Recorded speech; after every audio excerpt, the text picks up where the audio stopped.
ఏమైంది ప్రిన్సీ? ఆ మూతంతా ఎందుకంటే పెట్టినావు? ఏమైందే? కుడుకో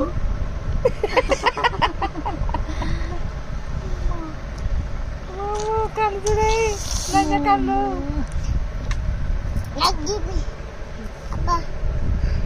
ఎత్తే పెట్టాలి, ఎత్తే పెట్టాలి పట్టకుండా.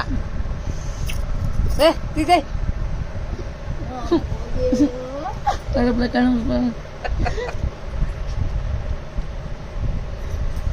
అడిగిపోయిండు తాత ఏడే.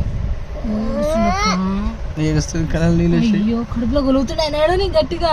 పాపం సారీ తల్లి, సారీ సారీ. పడతాను అక్కను కొట్టు, అక్కను కొట్టు. లోపల లోపల ఏడుస్తున్నాయి ఆయన. అటు చూడు మా దగ్గర చూడు. ఓ